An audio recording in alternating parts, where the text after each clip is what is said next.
Greetings! Welcome to Saint of the Week, the show where we choose one saint's feast day from this week and discuss their lives and their impact on the church.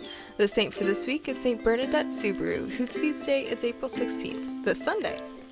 Bernadette was born January 7th, 1844 in Lourdes, France. She was the daughter of an extremely poor miller, and she was the oldest of 9 children. Her family eventually grew so poor that they were living in the basement of a cousin's house, a room that had formerly been used as a jail. Bernadette was a sickly child, having had cholera as a toddler and suffering from asthma all her life. When she was 14 years old, she was collecting firewood with a younger sister and a friend when she experienced a vision of a small young lady. She returned to the grotto 3 days later and saw the lady again, who told her to return every day for a fortnight. At first, Bernadette's parents were embarrassed by their daughter's behavior and tried to keep her from going to the grotto. Many of the townspeople believed that Bernadette was telling the truth, but some of them thought she was insane and wanted her to put her in a mental asylum. Most of the visions Bernadette experienced were simple, emphasizing prayer and penance.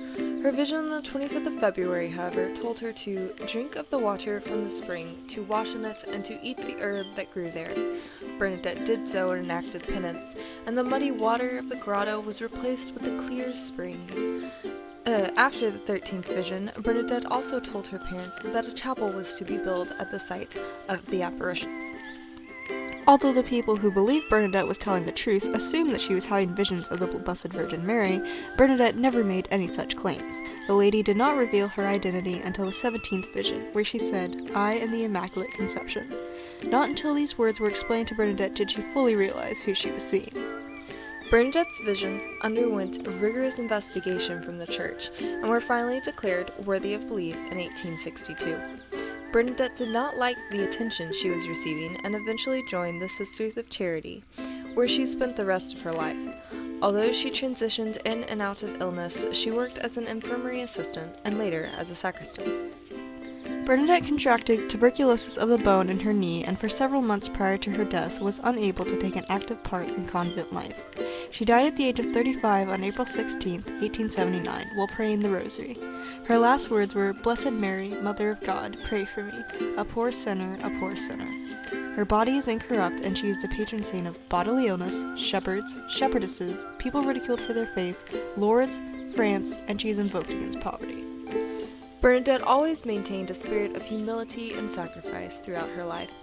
Never wanting to be great and renowned, she showed courage in sticking to the truth of her story even when others did not believe her, and thus opened the way for hundreds of people to be healed, physically and spiritually.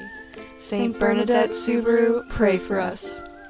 Our honorable mentions for this week are Saint Benedict Joseph Labouré, Blessed James Oldo, Saint Gianna Beretta Molla, Saint Conrad of Parzam, Saint Anselm, and Saint Adalbert of Prague. And of course there are thousands of other saints who undoubtedly have their feast days this week, but we are sadly unaware of them and so cannot mention them by name. We hope you have enjoyed this episode of Her Saint of the Week. Thank you for watching, and goodbye. Peace be to you.